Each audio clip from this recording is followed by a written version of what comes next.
Malayalam super speakers WhatsApp ഗ്രൂപ്പിലുള്ള എല്ലാ സുഹൃത്തുക്കൾക്കും നമസ്കാരം. ഞാൻ പ്രകാശ് പാലക്കാട് നിന്നും. ഇന്ന് നമ്മുടെ ഗ്രൂപ്പിലെ വിഷയം യുവർ ചോയ്സാണ്. യുവർ ചോയ്സിൽ ഒരു കാര്യം പറയുവാൻ ഞാൻ ആഗ്രഹിക്കുകയാണ്. കഴിഞ്ഞ ദിവസം തമിഴ് സൂപ്പർ സ്പീക്കർ ഗ്രൂപ്പിലെ ഡെയിലി ടോപ്പിക്ക് ഈ സ്റ്റാമറേഴ്സ് ഇവക്കുള്ള നമ്മളെ പോലുള്ളവർ ചെയ്യുന്ന മിസ്റ്റേക്സ്, അവരുടെ ഭാഗത്തു നിന്നുള്ള തെറ്റുകൾ എന്തൊക്കെയാണ്, അവർ അനുവർത്തിക്കുന്ന തെറ്റായിട്ടുള്ള കാര്യങ്ങൾ എന്തൊക്കെയാണ് എന്നായിരുന്നു ടോപ്പിക്ക്. അതിൽ കുറേ പേര് നല്ല നല്ല പോയിൻസൊക്കെ പറയുന്നുണ്ടായിരുന്നു. അപ്പോൾ അതൊന്ന് ക്രോഡീകരിച്ചുകൊണ്ട് പൊതുവായിട്ടുള്ള കാര്യങ്ങൾ നമ്മളെല്ലാവരെയും ബാധിക്കുന്നതായതുകൊണ്ട് അതിനെക്കുറിച്ച് സംസാരിക്കുവാൻ ഉദ്ദേശിക്കുന്നു. ആദ്യമായിട്ട് എന്താണെന്ന് പറഞ്ഞാൽ അക്സെപ്റ്റൻസിൻ്റെ കുറവ്.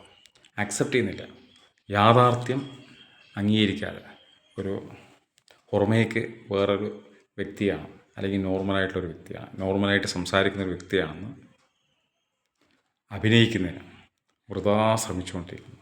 അതുതന്നെയാണ് അവരുടെ വിക്കിൻ്റെ ഇൻറ്റൻസിറ്റി, വിക്കിൻ്റെ കാഠിന്യം വർദ്ധിക്കാൻ, വിക്കിനോടുള്ള അവജ്ഞയും വെറുപ്പും സങ്കടവും ദേഷ്യം ഒക്കെ വർദ്ധിക്കാനുള്ള ഏറ്റവും പ്രധാനപ്പെട്ട കാരണം അക്സെപ്റ്റൻസ് ഇല്ലായ്മ.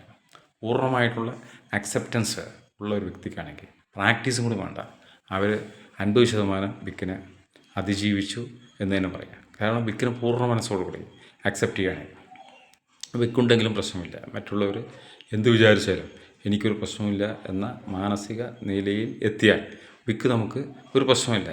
അപ്പോൾ സത്യം പറഞ്ഞാൽ 100% നമ്മൾ വിക്കിനെ അതിജീവിച്ചു എന്ന് വേണമെങ്കിൽ പറയാം, നമ്മളെ മഹാനായ EMS പറയുക. രണ്ടാമത്, പ്രാക്ടീസിൽ അവർക്ക് വിശ്വാസമില്ല. അതായത് ഇപ്പോൾ നമ്മുടെ ഗ്രൂപ്പിൽ പറയുന്ന ABT സ്പീച്ച് തെറാപ്പി, അതിലൊന്നും ഒരു വിശ്വാസമില്ല. കാരണം ചെയ്താലല്ലേ വിശ്വാസം ഉണ്ടാവുള്ളൂ.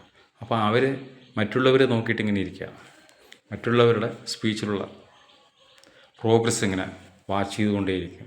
അവർ സ്വന്തമായിട്ട് അതിനുവേണ്ടി അത് പരിശീലിച്ച് അത് സ്വയം ബോധ്യപ്പെടുന്നതിന്, അതായത് ആ പരിശീലനം ചെയ്തുകൊണ്ട് ഗുണമുണ്ടോ ഇല്ലയോ എന്നുള്ളത് സ്വയം അനുഭവിച്ച് അറിയുന്നതിന് മുതിരാതിരിക്കുന്നത്, അതായത് അലസത, മടി, അതിനാണ് ഏറ്റവും വലിയ കാര്യം. അതായത് അവർ എല്ലാ പ്രാക്ടീസിനും കുറ്റം പറഞ്ഞുകൊണ്ട് ഇതൊന്നും ചെയ്താലൊന്നും യാതൊരു പ്രയോജനമില്ല എന്നൊക്കെ പറയും. കാരണം എന്താണെന്ന് പറഞ്ഞാൽ അവരുടെ അലസതയെ, മടിയെ മറച്ചു വയ്ക്കുന്നതിന് വേണ്ടിയിട്ട് ആണ് ഇങ്ങനെ അവർ ചെയ്യുന്നത്.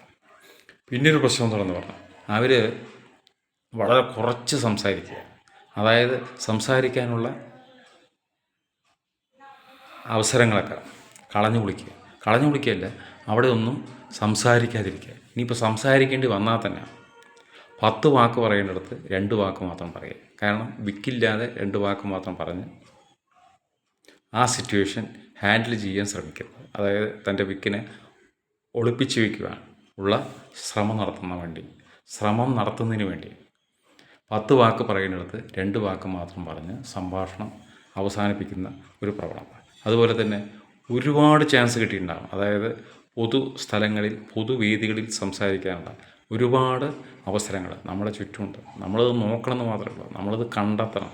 പക്ഷേ അത് കണ്ടെത്താതിരിക്കാനുള്ള കാരണം പലരും പറയാണ്ട് എനിക്കങ്ങനെ പബ്ലിക് സ്പീച്ച് നടത്താനുള്ള അവസരങ്ങൾ കിട്ടാത്തതുകൊണ്ടാണ് ഞാൻ ഇങ്ങനെ പൊതു ഇടങ്ങളിൽ സംസാരിക്കാണ്ടിരിക്കുന്നത്. അങ്ങനെയൊന്നുമല്ല സംഭവം. നമ്മൾ അന്വേഷിച്ചാൽ നമുക്കെന്തായാലും കണ്ടെത്താൻ കഴിയും. അതിന് നമ്മളെ ഉള്ളിൻ്റെ ഉള്ളിൽ തന്നെ അതിനുള്ള അതിയായിട്ടുള്ള ആഗ്രഹം ഉണ്ടാകണം. അടുത്തെന്താണെന്ന് പറഞ്ഞാൽ ഈ വിക്കിനെ എങ്ങനെയും മറികടക്കണം, ജീവിതത്തിൽ വൻ വിജയം നേടണമെന്നുള്ള അതിയായിട്ടുള്ള ആഗ്രഹം, അതൊരു അഗ്നി പോലെ നമ്മുടെ ഉള്ളിൽ ഉണ്ടായാൽ മാത്രമേ നമ്മൾ ഇത്തരത്തിലുള്ള പ്രാക്ടീസുകളൊക്കെ നമ്മൾ ചെയ്യുള്ളൂ. സ്ട്രേഞ്ചർ ടോക്ക് അതുപോലുള്ള കാര്യങ്ങളൊക്കെ. പലർക്കും എന്താണെന്ന് പറഞ്ഞാൽ ഒന്നിനും ഒരു വിശ്വാസമില്ല. പിന്നെ പൊതുവേ ഈ വിക്കുള്ളവരിൽ കാണുന്ന വേറൊരു പ്രത്യേകത, എല്ലാവരുടെയും കാര്യമല്ല പറയുന്നത്, എന്നാലും മിക്കവർക്കും ഉള്ള ഒരു കാര്യം എന്താണെന്ന് പറഞ്ഞാൽ അവർക്ക് സംസാരത്തിൽ മാത്രമല്ല കോൺഫിഡൻസ് കുറവുള്ളത്, എല്ലാ കാര്യത്തിലും.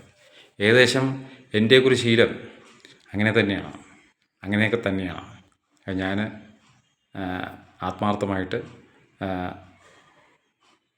സമ്മതിക്കുന്നു. അതായത് സംസാരിക്കുന്നതിന് മാത്രമല്ല, ഏത് കാര്യത്തിലും, ജീവിതത്തിലുള്ള ഏത് കാര്യത്തിലും സ്വന്തമായിട്ട് ഇനീഷ്യേറ്റ് ചെയ്യുക, സ്വന്തമായി ശ്രമിക്കുന്നതിന് വേണ്ടിയുള്ള ആ ഒരു മടി അല്ലെങ്കിൽ എന്താ പറയുക, ഏത് കാര്യം നാളെ ആവട്ടെ എന്നൊക്കെ പറഞ്ഞ് മാറ്റിവെക്കുന്ന ശീലം, അതായത് ഒരു കാര്യത്തിലും ആത്മവിശ്വാസമില്ലാതിരിക്കുക. അത് ഞാൻ ചെയ്തത് ശരിയാവില്ല, ഞാനത് ചെയ്താൽ ശരിയാവില്ല, ഇനിയും കുറച്ച് കാലം കൂടി കഴിയണം എന്നൊക്കെയുള്ള നെഗറ്റീവായിട്ടുള്ള ആ ഒരു മൈൻഡ് സെറ്റ് പൊതുവെ ധാരാളം സ്റ്റാമറേഴ്സിൽ കാണുന്ന ഒരു കാര്യം കൂടിയാണ്. ഞാൻ എന്തായാലും ദീർഘിപ്പിക്കുന്നില്ല. എല്ലാവർക്കും ശുഭദിനം നേർന്നുകൊണ്ട് നിർത്തുന്നു. നന്ദി, നമസ്കാരം.